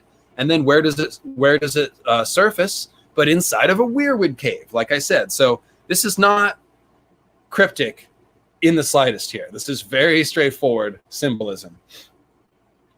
And when she comes in, when she exists in the Weirwood cave, she's now a corpse. And she's kind of like a queen because she's running the Brotherhood. Everyone's following her commands. The confusing thing about Corpse Queen Lady Stoneheart is that there's ice and fire symbolism. She's not all icy. Her speech is like a choked river of ice. She's got this cold, icy speech, and she's hateful, which is associated with cold. But her eyes are burning red pits because she is actually powered by R'hllor. She's literally a fire white with fire inside of her and fiery eyes, but she has an icy voice and she's a corpse. So this is one of the most confusing things to me. Like, you can ask Ravenous Reader or any of the old school myth heads, like, we've gone round and round with Stoneheart. Like, what is she showing us? Because here are the options for Nissa Nissa when she dies, right? I've said that it's implied that she becomes the Weirwood net. Think of Ygritte melts and her blood becomes the pond. Dany becomes one with the Green Sea. There's a few other things like that. So it could be that Nissa Nissa is actually like the base of the Weirwood net hive mind. And that her spirit is essentially the Weirwoods as we know it now.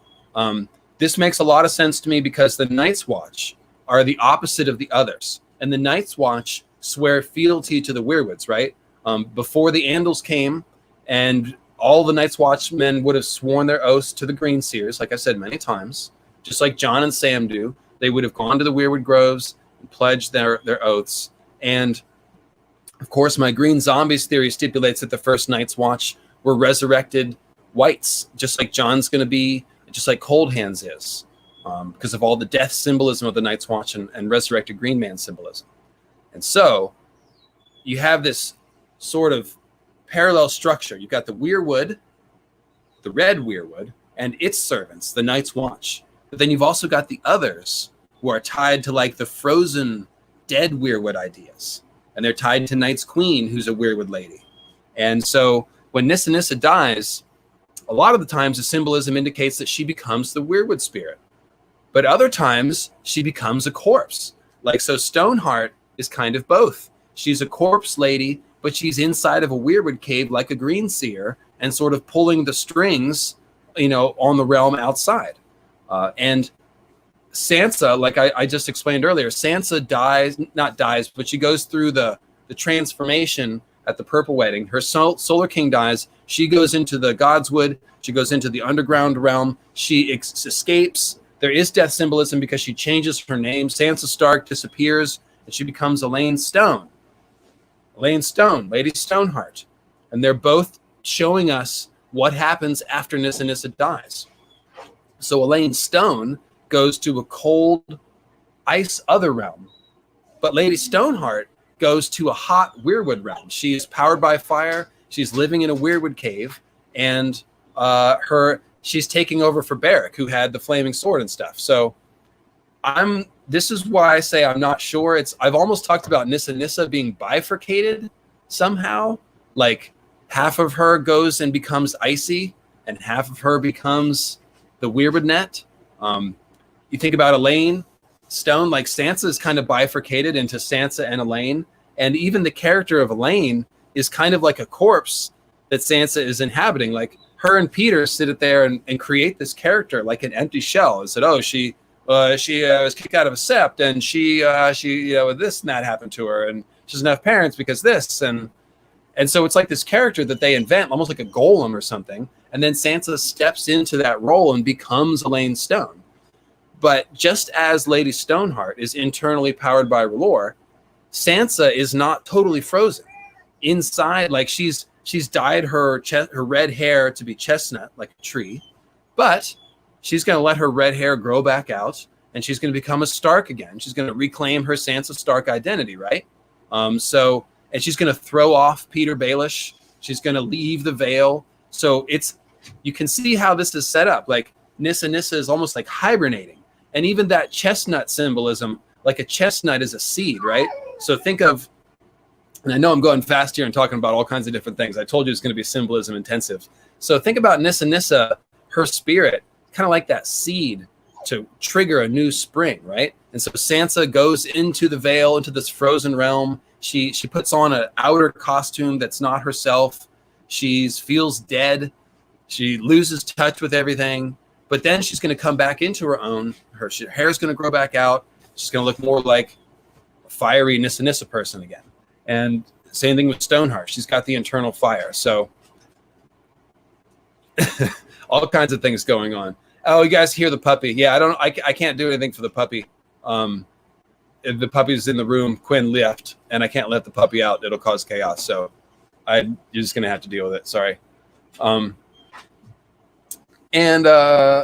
puppy is okay though. It's not in. It just wants to come out and have fun. It doesn't lack for food or water or anything, of course. So, all the puppies here are very spoiled, to be honest. Okay, so talking about what happens to Nissa Nissa after she dies. Like I said, sometimes she becomes the Weirwood net. Sometimes she becomes a corpse. Let's think about who else we have here. So Lyanna dies, and she becomes a statue. And interestingly, the statue of Lyanna cries blood in one of Ned's dreams, which gives us the Weirwood Stigmata bleeding eyes symbolism. So that is, and also she's turned to stone. So just like Elaine Stone, Lady Stoneheart, Lyanna turns into a stone statue that cries blood. And of course, when the Weirwood petrifies, it turns to pale stone. And so a petrified Weirwood is a dead Weirwood. So I think that's what all this stone symbolism is implying, is basically the dead side of the Weirwood. I just put that together. And the puppy's name is Siona Ice Eyes. Yes, that's correct. It's a she.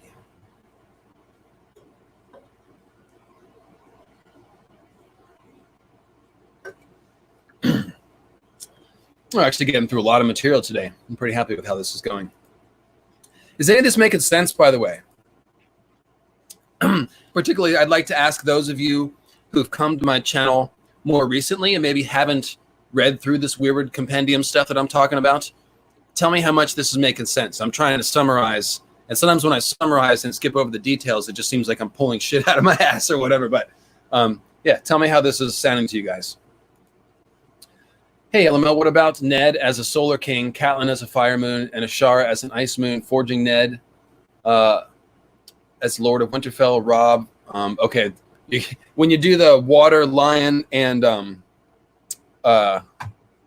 Nissa Nissa's heart symbolism, I mean, that's so subjective. I kind of stay away from that. However, Ned does do that stuff with Cat. I've talked about the Starks before. They are like fire people who've already been frozen, but there's always a symbolism that they have the fire inside of them. I don't know if I can get off into Ned symbolism right now. I've talked about him in the Bloodstone Compendium number 4, Mountain versus the Viper, and the Hammer of the Waters, and then also Blood of the Others series is all about the House Stark and their hidden fire symbolism. So, yes.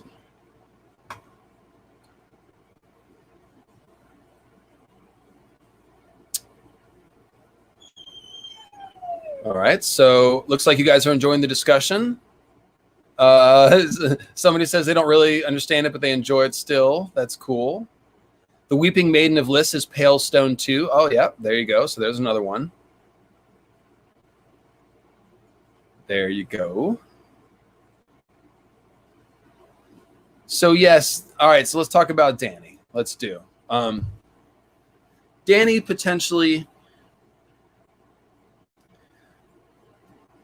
Here's what I'll say about Dany. The others want to make her a Night Queen. I think that is...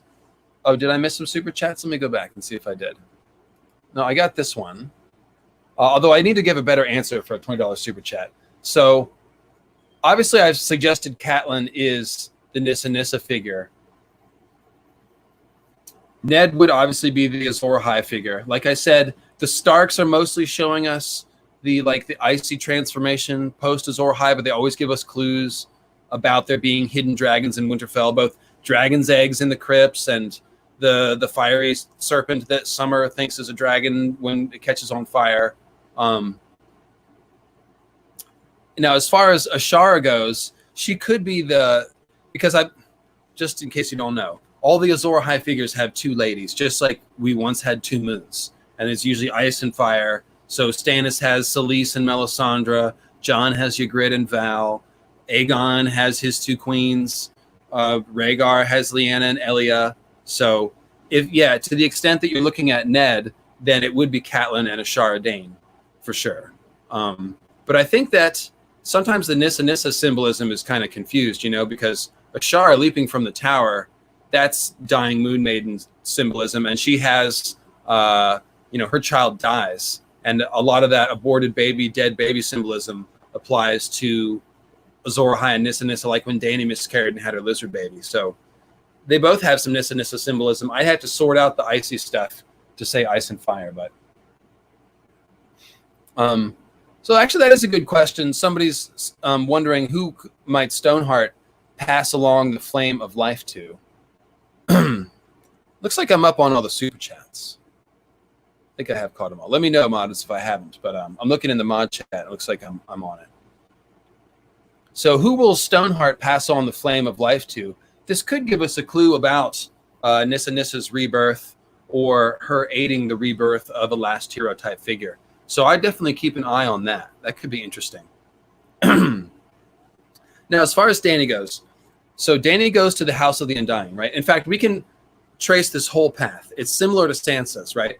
So after the Purple Wedding, Sansa flees King's Landing. She goes into the Godswood, underground into the dragon-like underworld. There's all these suits of Targaryen armor. Sansa's carrying the person with her is carrying a torch or a lantern, and it makes the dragon suits of armor look like they're coming to life. So this is the animating of the Night's Watch, the green zombie stuff. Nissa Nissa always creates the Night's Watch when she goes into the underworld. Just like Stoneheart has her Brotherhood or whatever. So Sansa goes through the dragon underworld, then she goes into on the boat through the water, and then ends up at an icy place where she will eventually break out and upend, turn the tables on Peter Baelish. So Dany does the same thing. Let's follow it. Wedding to Khal Drogo into the Green Sea. Then she wakes the dragons, fire and blood, all that stuff, death transformation. Then she goes into the Red Waste, which is like a hell underworld, following the comet. So it's a dragon red fiery underworld. She comes out in Karth, which gives us the icy symbolism, specifically at the House of the Undying. And the Undying want to trap Dany and take her magic, right? They want to not just kill her, but they want to, like, when she wakes up from the nightmare, they're like sucking and biting on her, and they want her dragon magic. So strongly implied that the others want Dany for Night's Queen. They want to consume her. But of course, Dany turns the tables, burns them all, and escapes. And I think that'll be similar to Sansa turning the tables on Littlefinger, escaping the Vale, taking back her Stark identity. So, yeah, Lady Stoneheart should pass on the flame of life to somebody, or cue some sort of new Azor Ahai person to appear, or something like that. It seems. I think that makes sense. So Drogo, let's talk about the Dany and Drogo scene, because there's all kinds of cool stuff happening here. Remember I said that the Weirwood is like an ash tree, right? Yggdrasil is an ash tree, and since the Weirwood is implied as a burning tree, it's like a column of rising ash. Well, when you look at the alchemical wedding, where Dany burned Drogo's body and woke the dragons, she enters the pyre. Well, she sees the Dothraki beliefs sort of happening in front of her. The Dothraki believe that when somebody dies, a horse lord dies, they become a star in the sky, and that all the stars in the sky are like a great celestial herd, a fiery herd of stars, fiery star horses, cows that riding horses. So when Drogo dies and burns on the pyre, Dany sees him mounting a smoky stallion in the pyre. Now, Yggdrasil, the tree, also symbolized as a gray stallion. So Drogo is mounting the ash column and then riding up to the stars, but he's also mounting a gray horse, which is like Yggdrasil, and riding up to the stars. So same idea. This is a solar king, an Odin figure, a wizard who's dying and entering some sort of starry realm, some sort of afterlife. So he's riding the ash column up the sky, riding the smoky horse up the sky, and then he becomes king of the Nightlands, which is just another way of saying Night King. So it's Azor Ahai into the Weirwood, transforming into the Death Realm. Now he's the Night King. He's the king of the Nightlands. And Dany, meanwhile, is reborn, but goes into, like I said, the Red Waste, and comes out the other side in an icy realm where she reemerges. So over and over and over, you can go through any of these scenes with Azor Ahai and Nissa Nissa, and you're going to see Azor Ahai and Nissa entering the Weirwood net in various ways. And then we go back to Night's Queen, and Night's Queen tends to come out of the Weirwood net. Val comes out of the north, out of the haunted forest. Lyanna emerges mysteriously at the tournament with the Weirwood sigil, which implies that she came from the Weirwood. And then when she's done, she hangs her shield up in a tree. So it's like, I went back into the tree, right? So there you go. I mean, like, Night's Queen comes out of the woods and Nissa Nissa goes into the woods. So you can see how it could be the same person, or that Night's Queen could be an aspect of Nissa Nissa, vengeful ghost sort of reincarnating, something like that. Do you think Dany will bring a small force with her, or will she cause a mass migration like Nymeria and Mance Rayder? Will they stay or just go away like in the show? Gosh, that's very off topic.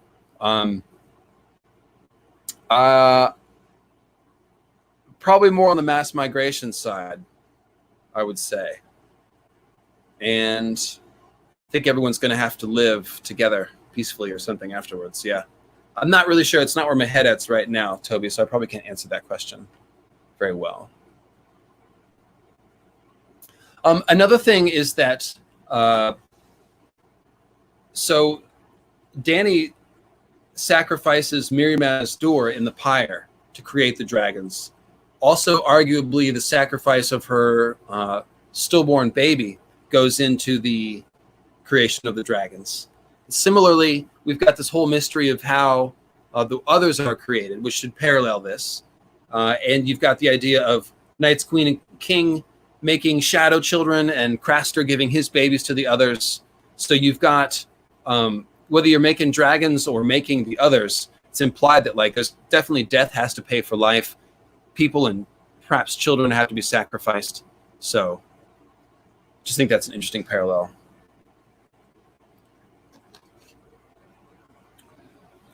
So any questions about what we've done so far? I feel like taking some questions here. Paladin Pony asks, how far do you think the others will get before they're stopped? I think they will get past Winterfell, and I think they're trying to get to the Isle of Faces. I think they will get to the Trident, and I think they're going to definitely get past Winterfell. But then I think the action might come back to Winterfell again a second time. So,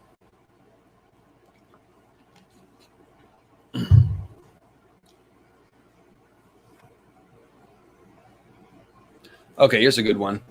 So Sabrina asks, this idea of Dany descending until she breaks free, I think, is meant to parallel Inanna, later Ishtar, their descent into the underworld. Of course, Inanna and Ishtar are both Venus Morningstar deities. So this is Venus sinking and rising again, just like Jesus dies and resurrects, just like Quetzalcoatl. So it's the oldest story of death and suffering as learning and rebirth. Absolutely. You got it right on the head there. And also Persephone, similar idea. It's more tied to the nature cycle as opposed to the morning star, but still the same death and resurrection cycle. And I've often said that actually, even though Norse mythology kind of steals the show in A Song of Ice and Fire, most people think of that first when they think of mythical parallels. I think it's actually nature cycle mythology and Venus mythology, which are the most important to understanding the mechanics, because both of those give us a cycle. And those cycles are just so important to George. The nature cycle parallels the life and death cycle, Venus, sinking and rising, all that stuff. So that's why we talk about Venus and nature cycle mythology so much.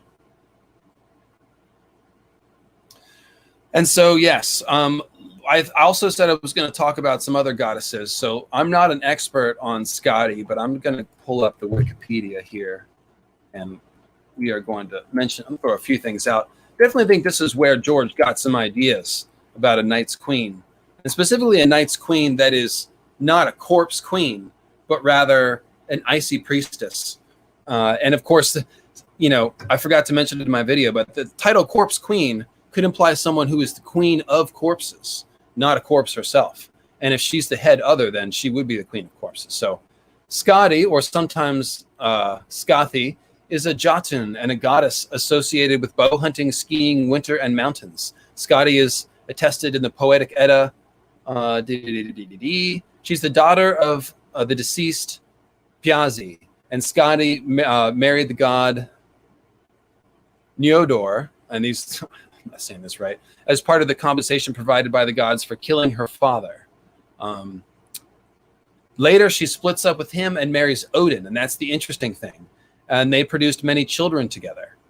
Skadi is responsible for placing the serpent that drips venom onto the bound Loki. And let's see here. The etymology is interesting. It's the same as the root of Scandinavia, some think.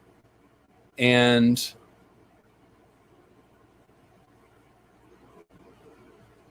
let's see, what does it mean? Shadow, that's it. It means shadow.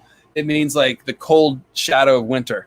So a personification, and if, of course, when you're up that far north, you above the Arctic Circle, you're going to live months at a time in shadow, and you're going to associate that with winter. So Skadi, the very Night's Queen looking, and you look at the picture. I used a couple of pictures of Skadi in my video. The title of this video is a picture of Skadi, and not Skadi like Star Trek Skadi. Give it all she's got. Skadi or Skathi. So she is a personification of winter. Her name might mean shadow. She's the wife of Odin. And of course, Night's King is an Odin figure. So pretty great correlations right there, just on a basic conceptual level. And I'm just thinking, what else is there about her that might relate? I'm skimming. And by the way, if anybody's more up on this and wants to add, now's the time.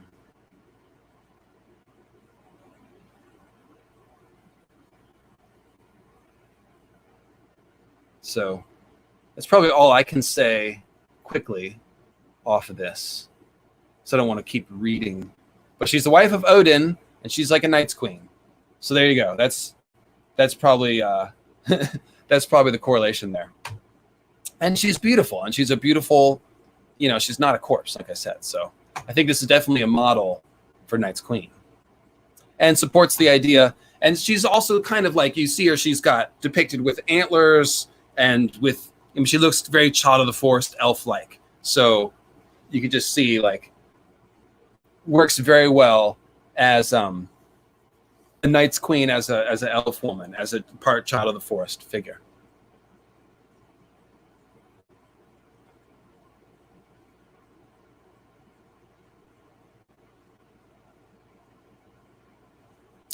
So Danger Man asks, what if the war between the First Men and the Children of the Forest was during the Long Night and not before it, a consequence of meteors causing a Bronze Age-like collapse that eventually triggers war? The Bronze Age collapse likely had environmental degradation and war.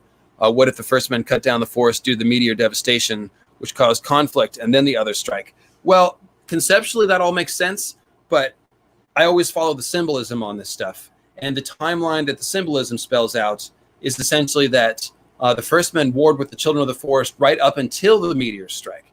And I would refer you to a video that I did very recently. It's called Timeline Heresies, the Pact and the Hammer of the Waters. And essentially what I think happened is that it's the meteors falling would have killed most people, just like the Long Night would have killed most people. Everyone would have been starving.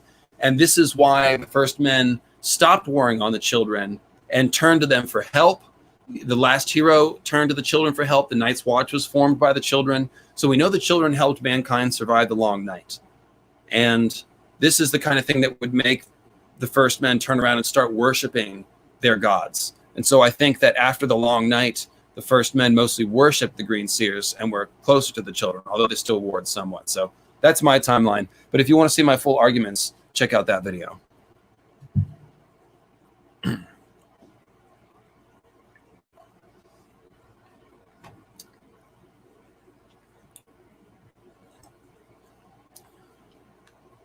By the way, thank you, mods. You guys are doing awesome. We got a little bit of a new system.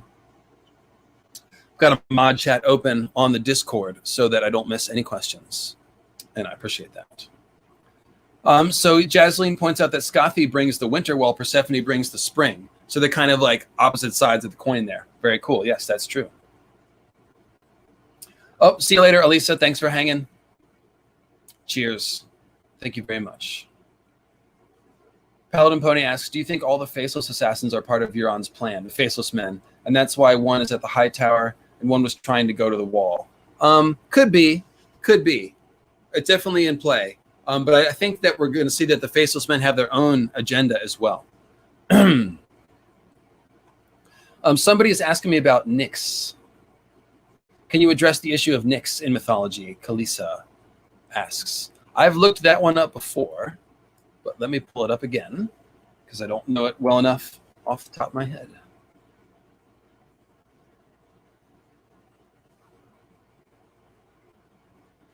She is the Greek, her name means night, and she is a personification of the night, a shadowy figure who stood near the beginning of creation and mothered or personified other deities.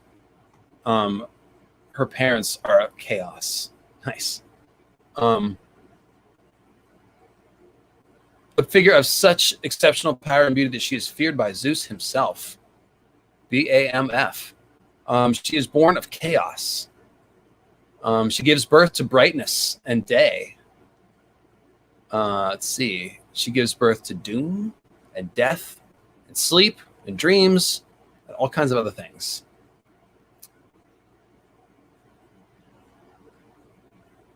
So she's literally the queen of night, I guess you could say.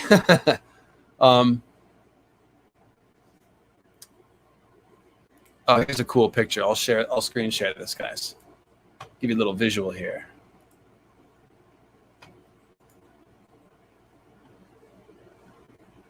Oh, I'm sorry. I've got to drag it out. Apologies. In a separate window. There we go.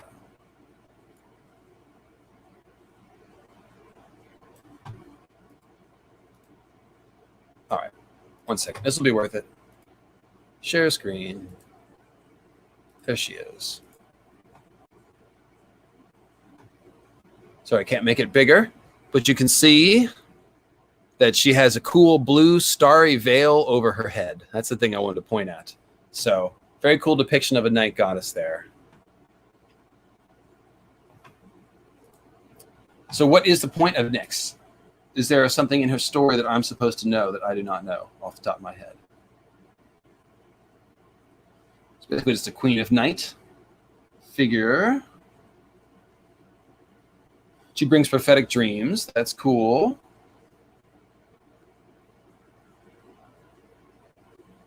Yes, yeah, Crispy. I definitely noticed that she sounds a lot like Kali, existing at the beginning of creation, giving birth to many things, but representing like the night sky. And that's the whole cosmic womb tomb idea. The darkness of space, literally gives birth to the stars. That's where everything comes from. And the womb is a dark place from which everyone is born. So cosmic womb tomb, very old symbolism. And of course, the ocean also plays into that. The starry sea, the cosmic ocean, so all that stuff. Hang on a second.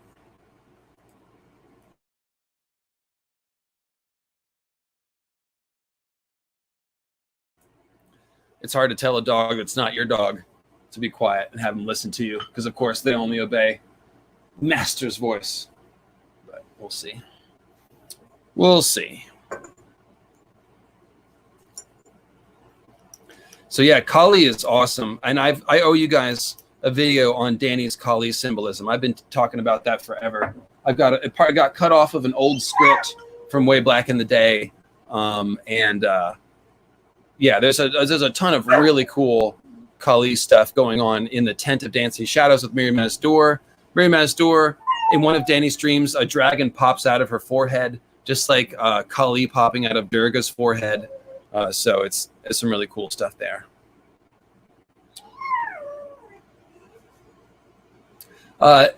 Nyx's symbols are eggs and the moon. Well, that makes perfect sense, doesn't it?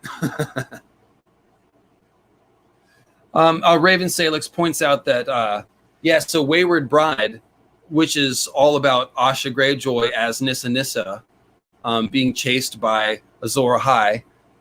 Wayward Bride is a pun on Weirwood Bride. Absolutely. You can tell that's the case because when Asha is knocked out at the end of the chapter, she gets backed up right against a tree, just like Night King tied to the tree in the TV show, just like we would imagine a Weirwood sacrifice. She's backed up to the tree. Her feet are tangled in the roots as if the roots are trying to trap her. And then a Northman with a shivering axe strikes a blow that's like lightning. So then you have the Grey King's lightning striking the tree and bestowing the fire of the gods symbolism, which also ties into all of this. It's all laid on top of each other. And she's the Weirwood Bride. And yes, and then as she's losing consciousness, she catches a glimpse of Stannis's fiery stag sigil in the wood. So she sees a fiery stag in a dark wood or a golden wood or something like that, which is Azor Ahai in the Weirwood Net. And while we're talking about Azor Ahai going into the Weirwood Net, let's go back to Melisandre and Stannis, because Stannis is obviously a Night's King Azor Ahai figure. He's also a stag man, right? All the Baratheons have the stag antler helms, and his sigil is a stag, a fiery heart in a fiery heart. It's more like cat's paw puns. Okay, so a stag is also an H-A-R-T heart, right? But Stannis' sigil is literally like a stag inside of a flaming heart, H-E-A-R-T heart. So it's a fiery stag inside of a fiery heart, but they're both really fiery hearts. Now, when this sigil is glimpsed, people describe it as saying it looks like the heart is swallowing the stag. Okay, and this is think of the heart tree swallowing the stag king Azor Ahai, and that is essentially what's going on there. So it's more symbolism of the Weirwoods eating up Azor Ahai, eating the greenseers. The greenseers going into the Weirwoods. And Melisandre. So Melisandre has Weirwood Stigmata like without doing anything. She has red eyes that are compared to rubies, just like the blood of the Weirwoods is compared to rubies, ruby eyes. She's got red hair, just like the red canopy of the Weirwoods. She's got the white skin. She has a heart-shaped face, and the heart trees have faces. So it's like just layers upon layers. She's Melisandre from Ashai, okay? And I told you that the Melii are tree nymphs of the ash trees. So you have both Melii and ash tree in Melisandre of Ashai. So just incredible symbolism. And then so when Melisandre, she looks like a burning weirwood tree. And then she goes around setting fire to weirwood trees. So it's like this parallel symbol. And she's consuming Stannis. She's taking his life fires to make the others. Her fiery heart sigil literally eating the stag and consuming it. So well, that was a good one.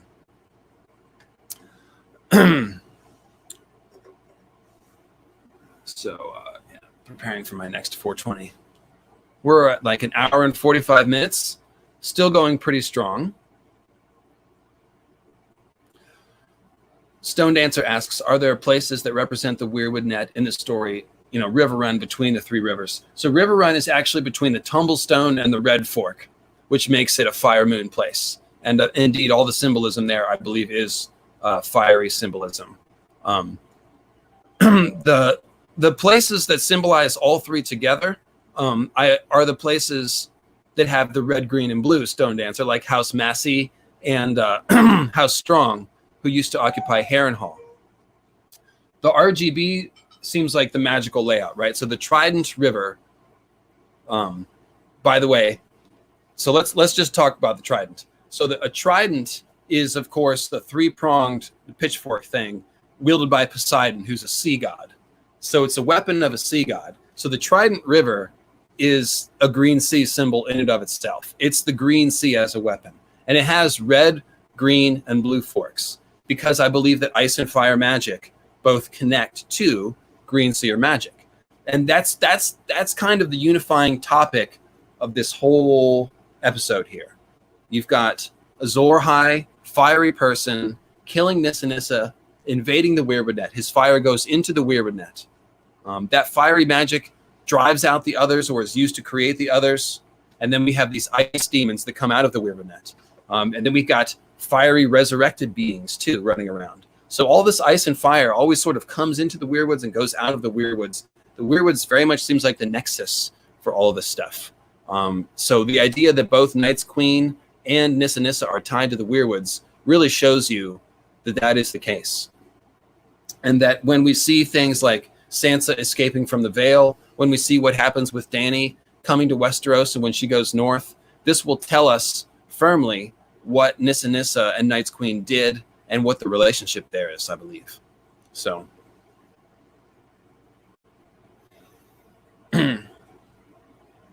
what stone symbolism comes from Dragonstone?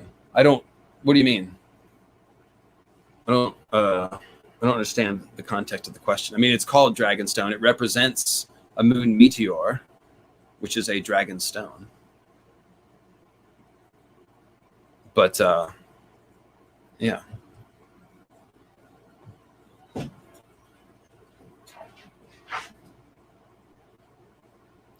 Oh boy, Paladin Pony asked if I found things in Duncan Egg. And thank you, Stephiz, for the super chat. Duncan Egg has great stuff. So let's talk about the fight between Dunk and Aerion Targaryen in the Battle of the Seven. It comes down to a fight between those two. And Dunk is very much another one of those Weirwood warriors. He's like a tree. He's like an oak tree.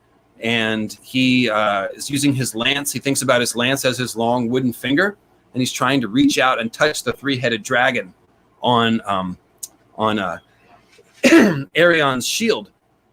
The three-headed dragon is like a circular dragon moon symbol, and so you've got this Weirwood guy trying to use his wooden finger to reach out and poke it, and indeed he does. And so he pulls down Aerion's dragon on top of him like a greenseer pulling down the moon. And then they fight. So there's a lot of great stuff in that scene. I've talked about some of it in the Weirwood Compendium, but some of it got cut out, and I need to come back to. So, thank you, April. I'm pleased you're pleased.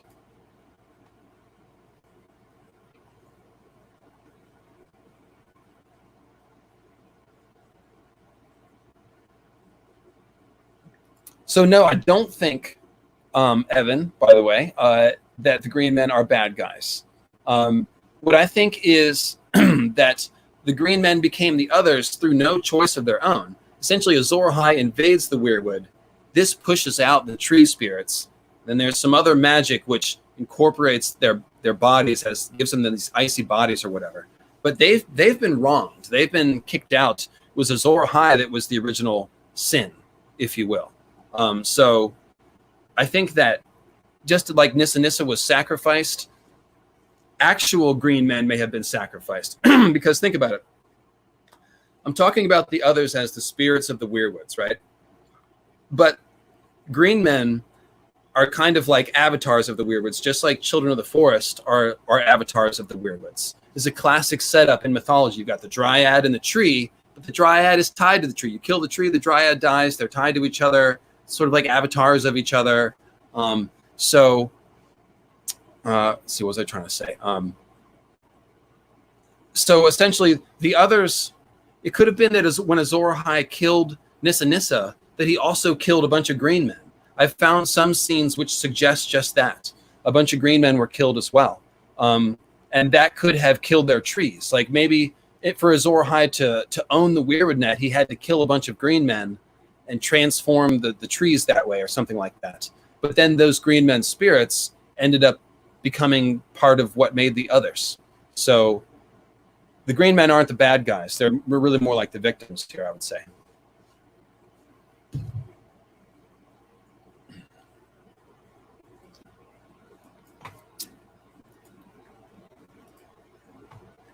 Well, I've gotten some PayPals. Thanks, guys.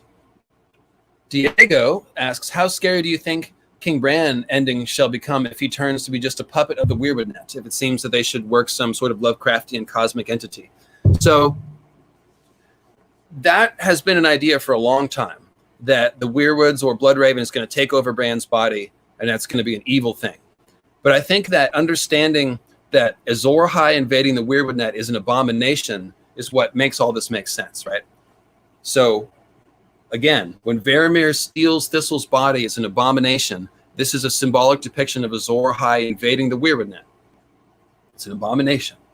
So the whole point is that if the others were driven out of the Weirwood net and they're pissed off about that, the only way to make them happy is to let them go back to their home. And the only way to do that is to get the Weirwood greenseer hive mind out of the Weirwood net. So it won't be the Weirwood net taking over Bran. It'll actually be Bran downloading all of the Weirwood net greenseer stuff into his own little Bran skull so that it's no longer in the Weirwood. So Bran will essentially be healing the Weirwoods and helping to heal the rift between the others and the Weirwoods so that they can go back.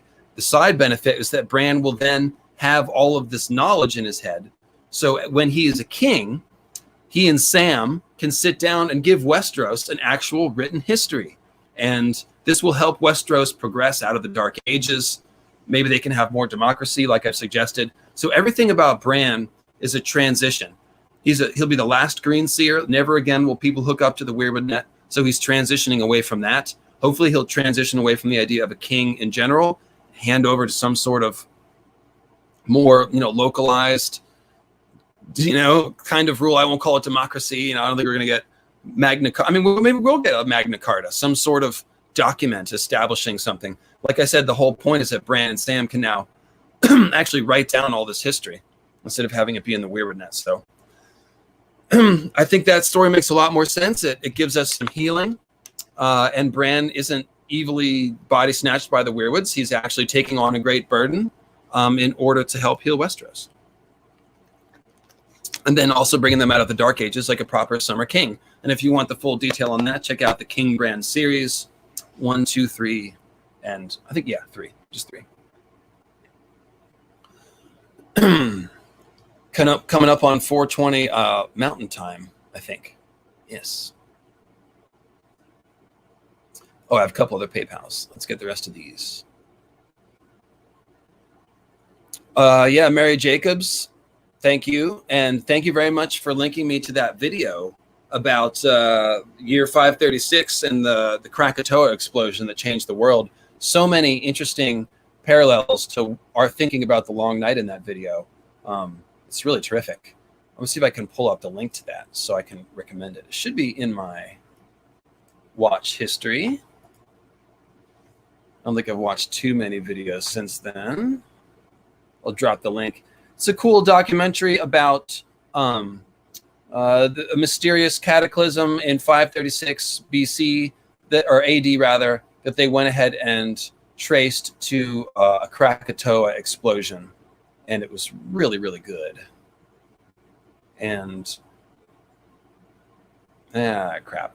I'm having trouble finding it.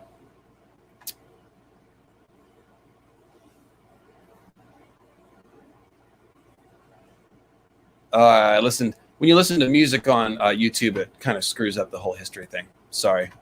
In any case, I'll drop the link on Twitter or something. Thank you, Mylena. Thank you, Super Chat. And one from Ashara. Thank you. Shut up and take my money. Fry's voice. Look forward to your book. Oh, thanks, Javi. I appreciate that, man. It means a lot.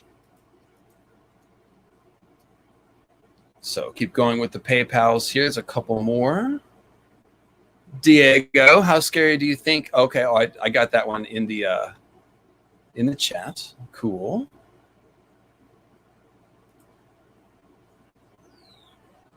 A tip from Nicholas. Thank you, Nicholas.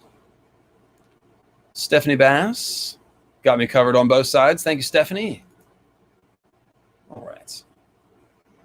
And I see a couple new patrons dropping in. By the way, thank you to everyone who's joined Patreon lately. I have been lost in the world of writing and making videos. I owe a lot of patron names to some folks, including Old New Guy.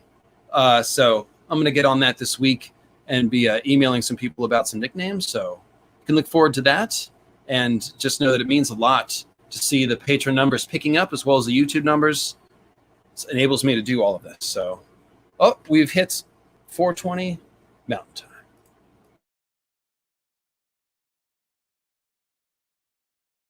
Which means I got to sing Rocky Mountain High.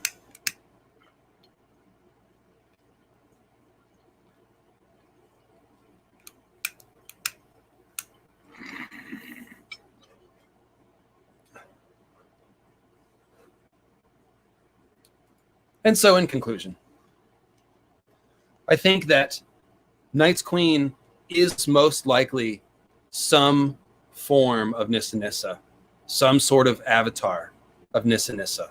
I think that there's a lot of ways it could happen. You could have a woman engaging with ice magic, just like Melisandre is. And when she engages with ice magic, she contacts Nissa Nissa's spirit in the Weirwood. And this is how she becomes an avatar. And she becomes Night's Queen. Ball the Bard, a frequent contributor to mythical astronomy, thinks that Night's Queen didn't have a physical body, but was really Nissa Nissa's spirit, like wandering around inside the Weirwood Net astral plane. And since we have both Nissa Nissa and Azor Ahai going into the Weirwood Net, kind of makes a certain amount of sense that perhaps they found each other in there. And then you have Night's King, perhaps being reborn physically, and Night's Queen is not. These are all possibilities that exist. But I definitely think there's a connection because Nissa Nissa, like I said, she goes into the Weirwood Net. Night's Queen comes out. What's really interesting is that Nissa Nissa is implied as the father, like the creator of the Night's Watch, whereas, and the Night's Watch have all the fiery dragon symbolism. They wield fire, they wield black swords, and of course, or they are black swords, rather. They're the swords in the darkness that dress in black, which implies them as black swords. Black swords are Valyrian steel. They wield dragon glass, which is frozen fire and associated with dragons, and they wield actual fire, and they're fighting the others. So you have Nissa Nissa, representing the Weirwood, the Night's Watch praying to the Weirwood, green zombies potentially being resurrected by Weirwood magic, fighting with fire. Then you have the others, created by Night's Queen, who's a different kind of Weirwood goddess, and they're on the icy side. So hard to say how it connects. You have the brothers and the others, kind of like, they really are like brothers. They're very parallel. They're both brotherhoods. They don't have children, and they fight each other, and they're both like shadows, black shadows and white shadows. So I think that basically a lot of this thematically comes down to the idea of schism and reunification, right? If the others were driven out of the Weirwood Net, Azor Ahai is this original sin. He's killing and invading. Well, what we need is we need to heal stuff, put things back together, reunite things. So I think that's how we have to look at this thematically. Yes. So last call for questions and comments, and I think I'm going to wrap it up. I didn't get much sleep last night, guys. I'm doing all this on like 2 hours of sleep and lots of Red Bull. So definitely a crash coming after this. Schism, also a great Tool song. Yes, of course. Yeah, Nissa Nissa, the double name implies duality. Her cry of agony and ecstasy implies duality. Absolutely. So thanks for the compliments, guys. Looks like you guys enjoyed the stream. Here is the Discord link from Pat Riley. Come check it out for a little post-stream discussion with the Myth Heads. If you want to kick around some more ideas. Don't forget to leave a comment on the way out of the stream. That helps a lot. Click that upvote, leave a comment, and let me know what you think. Is the deal Knights King and Queen, or Knights Queen and Nissa Nissa, same person, separate, connected, one aspect of Nissa Nissa? And then, like I said, if you want the full breakdown on all that stuff I talked about, check out the Weirwood Compendium, the Weirwood Goddess series, and then Signs and Portals. And that's pretty much where all the stuff is. So, and then hit me up on Twitter at @thedragonLML. We can discuss it further, get all the Myth Heads in on the conversation. I know Ravenous Reader has opinions about this. She leans towards Knights Queen being the same as Nissa Nissa, I know. So, yeah. Trying to think if there's any loose thoughts that I wanted to hit that I skipped over.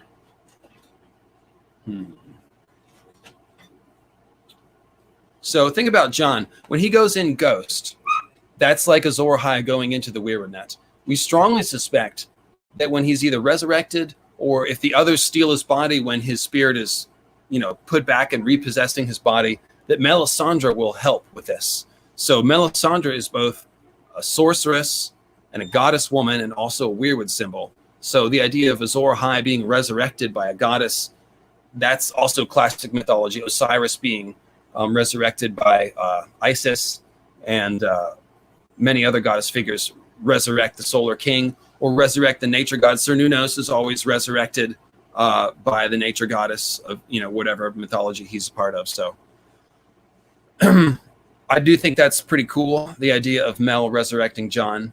It's definitely some very old mythology at work there. So In a Grove of Ash is the Weirwood Compendium episode that I really want to point you towards. It's the last Weirwood Compendium, number 4, and it's or last of the Weirwood Compendium A anyways. In a Grove of Ash is where the Weirwood Goddess series jumps off from. So check that out.